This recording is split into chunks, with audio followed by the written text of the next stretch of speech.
वंदे मातरम। नमस्कार, बहुत बहुत स्वागत करता हूं आप सबका अपने YouTube channel digital Hindi teaching में। आप इस चैनल को सब्सक्राइब करके घंटी का बटन दबा लें ताकि आपको आने वाले हर वीडियो का नोटिफिकेशन प्राप्त होता रहे, आपको हर वीडियो मिलता रहे। चलिए अब वीडियो को लाइक कर दीजिए और अब हम शुरू करते हैं आज का वीडियो। हम पढ़ रहे हैं पीपीटी के माध्यम से कक्षा 7 की हिंदी पाठ्य पुस्तक वसंत, और आज के इस वीडियो में हम अध्ययन करने वाले हैं हमारी पाठ्य पुस्तक का पाठ 15 नीलकंठ। ये महादेवी वर्मा द्वारा रचित रेखा चित्र है और इस पाठ के 2 वीडियो हम पहले अध्ययन कर चुके हैं। तो चलिए शुरू करते हैं हम वीडियो नंबर 3, पाठ का भाग नंबर 3। कार्तिकेय ने अपने युद्ध वाहन के लिए मयूर को क्यों चुना होगा, यह उस पक्षी का रूप और स्वभाव देखकर समझ में आ जाता है। यहाँ तक हम पहले पढ़ चुके हैं। हमने देखा इससे पिछले वाले वीडियो में किस प्रकार नीलकंठ ने खरगोश के बच्चे को बचाया। सांप घुस आता है और खरगोश के बच्चे को वह मुंह में पकड़ लेता और निगलने का प्रयास करता है, लेकिन नीलकंठ को पता चलता है तो वह दौड़कर तुरंत आता है, सर से नीचे उतर आता है और सांप के शरीर पर वह अपनी चोंच से प्रहार करता है और वह खरगोश के बच्चे को बचा लेता है नीलकंठ। और इसके बाद में वह अपने पंखों के नीचे दबाकर उस खरगोश के बच्चे को उष्णता देता है, गर्मी देता है, उसे बचाने का प्रयास करता है। तो भगवान कार्तिकेय ने भी सोच समझकर ही अपना वाहन मयूर चुना होगा, क्योंकि इसका स्वभाव ही ऐसा ही है। कैसा है? शत्रु को हराना और अपने प्रियजनों से प्रेम करना। मयूर कला प्रिय वीर पक्षी है, हिंसक मात्र नहीं। इसी से उसे बाज, चील आदि की श्रेणी में नहीं रखा जा सकता, जिनका जीवन ही क्रूर कर्म है। महादेवी वर्मा लिखती है कि मयूर जो मोर है ये कला प्रेमी है, कला का प्रेमी है, वह नृत्य का प्रेमी है। वह जैसा मौसम होता है तो वो देखो कितना आनंदमय हो जाता है, नृत्य करता है, नृत्य का प्रेमी है, कला का प्रेमी है और साथ ही वीर पक्षी भी है। वह सांप से या अन्य और जानवरों से ऐसे डरता नहीं है। तो सांप जो दुश्मन है उसे हरा कर छोड़ता है, मार कर छोड़ता है। तो वीर पक्षी भी है, वह सांप को मारता है, इसलिए वह हिंसक नहीं है, वह कला प्रिय भी है। हिंसक यानी जो हिंसा करने वाला, कष्ट देने वाला, ये केवल मारने वाला नहीं है, केवल कष्ट देने वाला नहीं है, कला प्रेमी भी है, कला प्रिय भी है। और ये कला प्रिय होने के कारण ही इस मोर को बाज या चील आदि की श्रेणी में नहीं रखा जा सकता। बाज और चील ये तो जानवर ही हिंसक है, पक्षी हिंसक है, ये जानवरों को मारकर खाते हैं। लेकिन मोर जीव जंतु खाता है, छोटे मोटे कीड़े मकोड़े खाता है, लेकिन उसके अलावा कुछ अन्य चीजें भी खाता है। जरूरी नहीं कि कीड़े मकोड़े खाए, लेकिन बाज और चील तो इनका भोजन ही वही है, ये हिंसक पक्षी है। लेकिन मोर हिंसक पक्षी नहीं है, इसलिए इनको इनकी श्रेणी में नहीं रखा जा सकता, मोर को चील और बाज की श्रेणी में। चील और बाज का तो जीवन ही क्रूर है, निर्दयी है, ये इनमें दया नहीं है। लेकिन मोर में तो दया है। कैसे? वह खरगोश के बच्चे को बचाता है, गर्मी प्रदान करता है, दया भाव है इसमें। तो दया भाव के कारण इसको इन निर्दयी पक्षियों की श्रेणी में नहीं रखा जा सकता।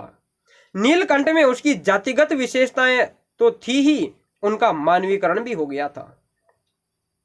मेघों की सांवली छाया में अपने इंद्रधनुष के गुच्छे जैसे पंखों को मंडलाकार बनाकर जब वह नाचता था, तब उस नृत्य में एक सहजात लय ताल रहता था। आगे पीछे दाहिने बाएं क्रम से घूमकर वह किसी अलक्ष्य सम पर ठहर जाता था। नीलकंठ में उसकी जातिगत विशेषताएं तो थी ही। मोर है तो मोर की विशेषताएं तो आएगी ही आएगी। उसकी जातिगत यानी जो उसकी जाति में, उसकी प्रजाति में जो विशेषताएं पाई जाती है, वह तो अन्य पक्षी है, तो पक्षी की विशेषताएं तो है ही उनमें। लेकिन वह मनुष्यों के साथ रहने के कारण मानवीकरण भी हो गया था उसका, मोर का। कैसा? मनुष्य के समान वह रहने लगा था, मनुष्यों के समान ही मानवीकरण, मनुष्य के समान। तो मोर मनुष्य के समान रहने लगा। या नीलकंठ महादेवी वर्मा के साथ और परिवार में रहता है इनके साथ, तो ये इसका मानवीकरण भी हो गया है, मनुष्यों की भांति व्यवहार भी करने लगा था। मेघों की सांवली छाया में जब मेघ यानी बादल, बादलों की जब काली छाया, बादल जब उमड़ते, तो बादलों के जब घटाएं उमड़ घुमड़ कर आती, जब बादलों की काली छाया, सांवली छाया धरती पर पड़ती, तो यहाँ जैसे ही नीलकंठ को पता चलता हो बादल उमड़ घुमड़ रहे हैं, मौसम रंगीन हो रहा है, तो वह इंद्रधनुष के गुच्छे जैसे इंद्रधनुष का गुच्छा हो, उनका मोर पंख, गजब के सुंदर पंख होते, तो इंद्रधनुष के गुच्छे जैसे पंखों को मंडलाकार, मंडल धन आकार, दीर्घ संधि हो रही है, मंडल यानी गोल, तो गोल आकार में बनाकर वह पंखों को गोल आकार में बनाता पीछे की ओर और नाचने लग जाता था। तब उस नृत्य में एक सहजात यानी सहज ही, कोई बनावटीपन नहीं, लय ताल रहता था। सहज ही ऐसा लगता है जैसे किसी बाजे पर, बैंड बाजे पर नृत्य कर रहा हो, बिना बाजे के ही ऐसा लगता था जैसे वो बाजे पर नृत्य कर रहा हो। लय ताल रहता था, वह ठुमक ठुमक कर नाचता था। आगे पीछे होना,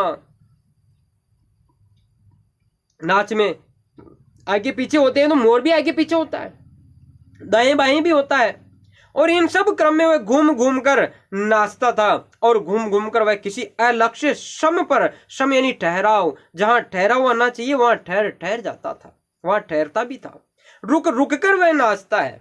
कैसे? जैसे कभी अगर ढोल की गति तेज होती है तो तेज नाचने लग जाता, बिना ढोल के ये सब उसकी लय ताल उसके नाच में रहता था, रुक रुक कर नाचता था। क्या मंद गति में वह नाचता था। राधा नीलकंठ के समान नहीं नाच सकती थी, परंतु उसकी गति में भी एक छंद रहता था। वह नृत्य मग्न नीलकंठ की दाहिनी ओर के पंख को छूती हुई बाईं ओर निकल आती थी, और बाएं पंख को स्पर्श कर दाहिनी ओर। इस प्रकार उसकी परिक्रमा में भी एक पूरक ताल परिचय मिलता था। राधा जो मोरनी थी, नीलकंठ तो क्या मोर है, बड़े बड़े पंख है, गजब के सुंदर पंख है, लेकिन राधा मोरनी है, उसके पास पंख नहीं है, उतनी सुंदरता नहीं है। तो मोर गजब का नृत्य करता है, लेकिन ये जो राधा है, मोरनी है, ये उस नीलकंठ मोर के समान तो नाच नहीं सकती थी, परंतु उसकी गति में भी, वह भी उसके नाच के साथ में उछल कूद किया करती थी। जब नीलकंठ नाचता था ना, तो ये भी नाचती थी, लेकिन इसकी गति में भी, इसकी चाल में भी एक छंद यानी लय ताल रहता था।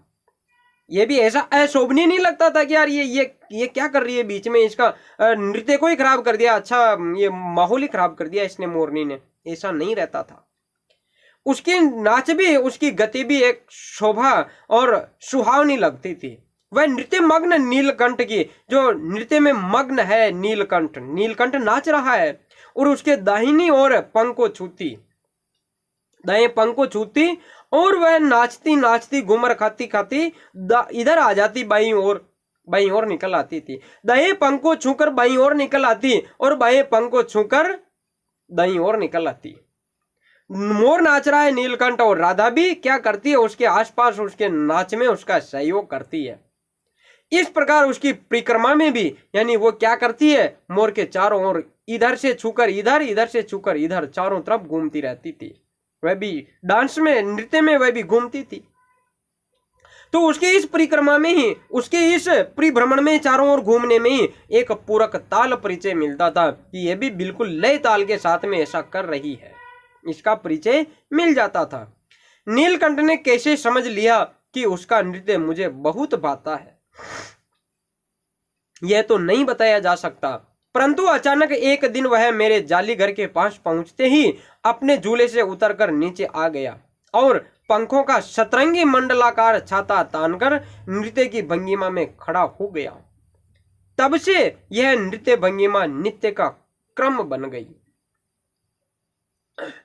नीलकंठ नाचता तो राधा भी नाचती, उसके चारों ओर घूमती, लेकिन नीलकंठ ने यह कैसे समझ लिया कि उसका नृत्य, नीलकंठ का नृत्य मुझे बहुत ज्यादा भाता है। किसको? महादेवी वर्मा को। महादेवी वर्मा कहती हैं, पता नहीं नीलकंठ को कैसे पता चल गया कि मालकिन महादेवी वर्मा को मेरा नृत्य बहुत अच्छा लगता है। ये उसे कैसे पता चला? वह पता नहीं कब कैसे समझ गया कि मुझे उस नीलकंठ का नृत्य अच्छा लगता है। यह तो बताया नहीं जा सकता कि कब उसने समझ लिया, कब उसे पता चल गया, यह तो मुझे भी पता नहीं है। परंतु अचानक एक दिन वह मेरे जालीघर के पास पहुंचते ही, महादेवी वर्मा कहती है कि अचानक एक दिन में जालीघर के पास चली गई, जहां पक्षी ये मोर वगैरह रहते थे वहां चली गई।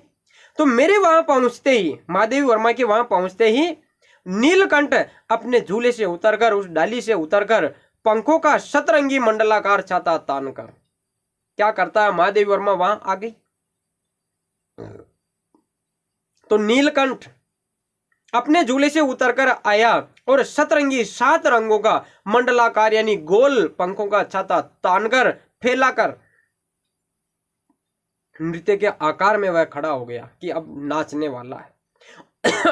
और तब से, उस दिन के बाद से ही वह ये नृत्य भंगिमा, ये नृत्य का क्रम, नित्य का रोज का काम बन गया, रोज का क्रम बन गया। रोज ही ऐसा होता था, वह महादेवी वर्मा वहां आती और नीलकंठ वहां नाचने लग जाता था। यह काम रोज होने लगा, ये रोज का क्रम बन गया। प्राय मेरे साथ कोई न कोई देशी विदेशी अतिथि भी पहुंच जाता था और नीलकंठ की मुद्रा को अपने प्रति सम्मान पूर्वक समझकर विस्मयाभिभूत हो उठता था। कई विदेशी महिलाओं ने उसे परफेक्ट जेंटलमैन की उपाधि दे डाली। जिस नुकीली पेनी चोंच से वह भयंकर विषधर को खंड खंड कर सकता था, उसी से मेरी हथेली पर रखे हुए भुने चने ऐसी कोमलता से हौले हौले उठाकर खाता था कि हंसी भी आती थी और विस्मय भी होता था। फलों के वृक्षों से अधिक उसे पुष्पित और पल्लवित वृक्ष पाते थे।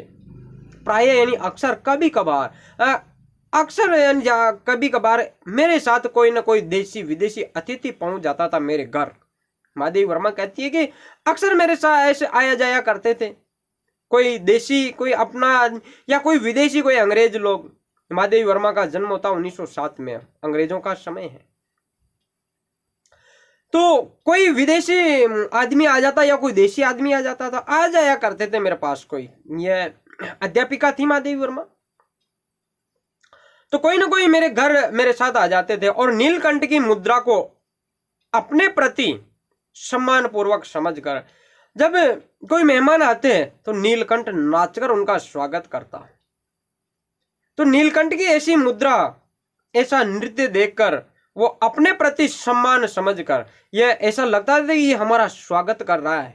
ये मोर, ये नीलकंठ विस्मयाभिभूत, विस्मय प्लस अभिभूत, दीर्घ संधि हो रही है। विस्मय यानी आश्चर्य और अभिभूत यानी आनंदित, आश्चर्यचकित हो उठते थे। जो भी आता देखता और मोर उनका स्वागत करता नाचकर, तो आने वाला मेहमान क्या करता, आश्चर्य से आनंदमय हो जाता। ओहो देखो मोर, शायद पढ़ाया होगा मोर को, कितना समझदार मोर है, कितना सुंदर मोर है। कई विदेशी महिलाएं जो अंग्रेजी महिलाएं मेरे साथ आती थी, उन महिलाओं ने तो उसे परफेक्ट जेंटलमैन यानी सभ्य आदमी की, ये क्या है, ये तो समझदार आदमी है, ये मोर नहीं है, ये समझदार आदमी है, परफेक्ट जेंटलमैन की उपाधि दे डाली कि ये मोर नहीं, ये समझदार आदमी के समान ही है। कई विदेशी महिलाओं ने तो ऐसा भी कह दिया है, इसे मोर ही नहीं समझती, वो तो आदमी समझती है, इसे जेंटलमैन समझती है।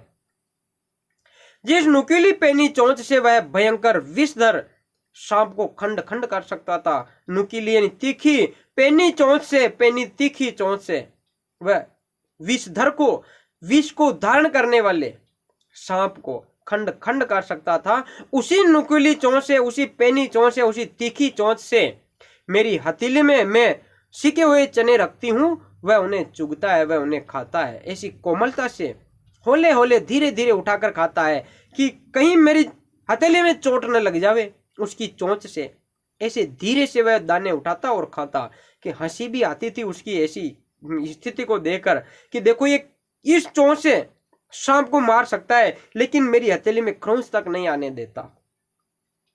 तो हंसी भी आती थी और विस्मय भी होता था, आश्चर्य भी होता था। ये क्या गजब की इसमें गुण है। जिस चोंच से काट कर फेंक दे तीखी चोंच है, उस चोंच से मेरी हथेली में खरोंच तक नहीं आने देता। फलों के वृक्षों से अधिक उसे पुष्पित और पल्लवित वृक्ष भाते थे। फलों के वृक्षों से ज्यादा, फलदार वृक्षों से ज्यादा उसे पुष्पित यानी ऐसे वृक्ष जिनमें पुष्प खिल रहे हो, पल्लवित जिनमें नए नए पत्ते निकल रहे हो, नव पल्लव निकलते हुए वृक्ष उसे भाते थे, आनंदमय कर देते थे। क्योंकि जब पुष्प खिलेंगे, नए नए पत्ते इन वृक्षों से निकलेंगे, तो वह उसे आनंददायक मौसम में ये फिर नाचता है ऐसे मौसम में। तो इसे ऐसा मौसम, ऐसे वृक्ष ज्यादा अच्छे भाते थे, फलदार वृक्षों से ज्यादा पुष्पित वृक्ष जिसपे पुष्प खिले हुए, पल्लवित जिसमें नए नए पत्ते आ रहे हैं। वसंत में जब आम के वृक्ष सुनहली मंजरियों से लद जाते थे, अशोक नए लाल पल्लवों से ढक जाता था, तब जाली घर में वह इतना अस्थिर हो उठता था, उसे बाहर छोड़ देना पड़ता था।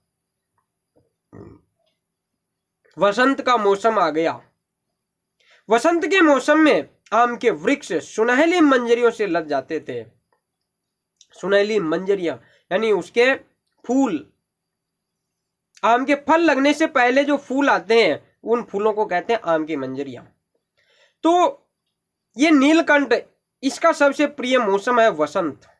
तो वसंत में आम के वृक्ष पर जब मंजरियां लग गई हो, इनके फूल खिल रहे हो, अशोक के पेड़ जब लाल लाल पल्लवों से ढक जाते हैं, नए नए पत्तों से, छोटे छोटे कोमल कोमल लाल लाल पत्तों से ढक जाते हैं, वसंत का महीना है। तो इस महीने में अशोक के वृक्ष भी नए नए पत्तों से लाल हो जाते हैं, आम के वृक्षों पर सुनहरी सुनहरी मंजरियां खिल जाती है और चारों ओर पुष्प खिल जाते हैं। ऐसे मौसम में इस नीलकंठ का घर में रहना मुश्किल हो जाता है, अस्थिर हो उठता है, दुखी होने लगता है, अंदर तड़पने लगता है कि अरे ऐसा मौसम हो रहा है, नाचने का, गाने का, धूम मचाने का मौसम है और मैं यहाँ अंदर बैठा रहूं। वह अंदर ही अंदर उछल कूद करने लगता, तो उसे बाहर छोड़ देना पड़ता था, जा भाई जा, ऐसे मौसम में तू नाच, तू गा। तो उसका अंदर रहना बड़ा उसे खलता था, तो महादेवी वर्मा उसे बाहर छोड़ दिया करती थी और वह बाहर आकर आनंद के साथ में नाचा करता था। नीलकंठ और राधा की सबसे प्रिय ऋतु तो वर्षा ही थी। मेघों के उमड़ आने से पहले ही वे हवा में उसकी सजल आहट पा लेते थे और तब उनकी मंद केका की गूंज अनुगूंज तीव्र से तीव्रतर होती हुई मानो बूंदों के उतरने के लिए सोपान पंक्ति बनाने लगती थी। नीलकंठ और राधा दोनों की सबसे प्रिय ऋतु तो वर्षा ऋतु थी। वसंत ऋतु भी है, लेकिन उससे भी ज्यादा प्रिय वर्षा ऋतु है, जब बरसात आती है। मेघों के उमड़ आने से पहले ही बादल, काले काले बादल घुमड़ आए, काले बादल छा जाए, उससे पहले ही वे हवा में उसकी सजल आहट पा लेते थे। किसकी? बादल की, कि बादल आने वाले हैं, बरसात होने वाली है। उन्हें पता चल जाता था, यानी वो इशारा समझ जाते थे। सजल यानी उस खुशबू आ जाती है उन्हें, कि जल की खुशबू, कि अब बरसात होने वाली है। और कहीं दूर बरसात हो रही हो तो उस बरसात की खुशबू हमें भी आ जाती है। बरसात की खुशबू आती है, जैसे जैसे बरसात होती आगे निकलती जाती है, हमारी ओर आती जाती है। बरसात का मौसम का पहले पता चल जाता है कि बरसात आने वाली है, क्योंकि खुशबू आ रही है, जल की खुशबू आ रही है।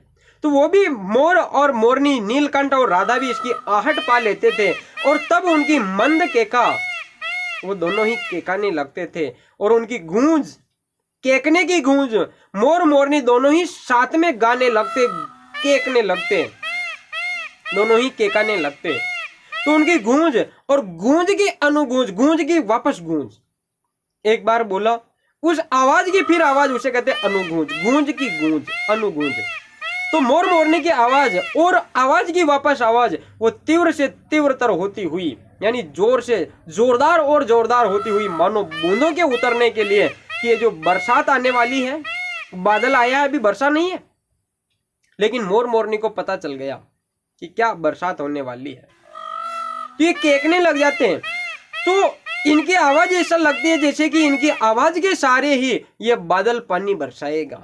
इनके लिए सोपान कहते हैं सिड्डी को, सिड्डी की पंक्तियां बनने लगती थी। ऐसा लगता है ये मोर मोरनी की आवाज ही क्या है, इन पानी को उतरने के लिए सिड्डी लगाए, इन सिड्डियों पे क्या करेंगे, पानी की बूंदें उतरेगी जमीन पर। ऐसा लगता था। मोर मोरनी की आवाज क्या कर रही है, पानी को नीचे बुलाने का प्रयास कर रही कि उतर आओ, हमने ये सिड्डी लगा दी। कौन सी आवाज की, उतर आओ बरसो बरसो, ताकि हम नाचें। तो ऐसा लगता था जैसे इन मोर मोरनियों की आवाज क्या है, उन बरसात के लिए एक सिड्डी बन गई है, जिसके सहारे फिर बरसात होगी। मेघ के गर्जन के ताल पर ही उनके तन्मय नृत्य का आरंभ होता, और फिर मेघ जितना अधिक गरजता, बिजली जितनी अधिक चमकती, बूंदों की रिमझिमाहट जितनी तीव्र होती जाती, नीलकंठ के नृत्य का वेग उतना ही अधिक बढ़ता जाता, और उसकी केका का स्वर उतना ही मंद्र से मंद्रतर होता जाता। वर्षा के थम जाने पर वह दाहिने पंजे पर दाहिना पंख और बाएं पंजे पर बायां पंख फैलाकर सूखा था। कभी कभी वे दोनों एक दूसरे के पंखों से टपकने वाली बूंदों को चोंच से पी पी कर पंखों का गीलापन दूर करते रहते थे। देखिए, बादल बरसते इससे पहले ही मोरों को पता चल जाता और ये केकने लग जाते, आवाज करने लग जाते, और फिर बरसात होती है। तो ऐसा लगता है कि मोरों के बोलने के बाद में बरसात हुई है। तो मोरों ने अपनी आवाज की सिड्डी लगा दी ताकि बरसात हो जाए, पानी नीचे उतर आए। और मेघ यानी बादल जितना गरजता, बादल के गर्जन के ताल पर ही उसके तन्मय यानी लीन होकर डूब कर नाचने का आरंभ हो जाता। वर्षा ऋतु में ही ज्यादा मोर नाचते हैं। तो मेघ गरजते, तो उन मेघों की गर्जन के साथ में यानी ढोल या ढोलक की ताल पर नृत्य होता है। ये मेघ की गर्जना की ताल पर नृत्य करते हैं और डूब कर लीन होकर नृत्य करना आरंभ हो जाता है मोर का। और फिर मेघ जितना अधिक गरजता, बादल जितना ज्यादा गरजता, बिजली जितनी ज्यादा अधिक चमकती और बूंदों की रिमझिमाहट जितनी तीव्र होती जाती, नीलकंठ का नृत्य भी उतना ही तेज हो जाता, उसकी गति भी उतनी ही तेज होती जाती। जितनी तेज बरसात होती, नीलकंठ की गति बढ़ती जाती, उसकी नाच का वेग, नाच की गति उतनी ही अधिक बढ़ती जाती, और जितनी उसकी नाच की गति ज्यादा होती, उतनी ही केका का स्वर उतना ही मंद और मंदतर होता जाता, कम होता जाता। वह केकने के साथ में नाचता भी है, लेकिन नाच की गति बढ़ेगी तो इधर केकने की आवाज कम होती जाएगी, मंद होती जाएगी, मंदतर यानी धीमी होती जाएगी। नाचने की गति बढ़ी तो ऊर्जा ज्यादा उधर लग रही है, तो केकने में उसकी आवाज में आवाज कम पड़ जाती है। वर्षा के थम जाने पर बरसात रुकती तो वह दाहिने पंजे पर दाहिना पंख फैलाता, दाहिने पैर की ओर दाहिना पंख फैला देता, और बाएं पैर की ओर बाएं पंजे की ओर बायां पंख फैलाकर सुखाता धूप में। धूप नहीं हो तो हवा में सुखाता है। कभी कभी वे दोनों, कौन, नीलकंठ और राधा, मोर मोरनी, दोनों एक दूसरे के पंखों से टपकने वाली बूंदों को बरसात में नाच रहे थे। तो बरसात का पानी भी उनके ऊपर लगा है, तो उनके पंखों से क्या करते, वो जो बूंदे टपक रही है उन दोनों को, वो बूंदे आपस में एक दूसरे की बूंदे पीने लग जाते हैं। राधा के पंखों से जो बूंदे टपकती नीलकंठ पी रहा है, और नीलकंठ के पंखों से जो बूंदे टपक रही है उसे राधा पी रही है, और दोनों ही अपने पंखों का गीलापन दूर करते रहते। इस तरह वो अपने पंखों को सुखाने का प्रयास करते थे। अब समय है आज के प्रश्नों का, और आज का पहला प्रश्न है, राधा नृत्य किस प्रकार करती थी? और आज का दूसरा प्रश्न है, वर्षा ऋतु में नीलकंठ के नृत्य का वर्णन कीजिए।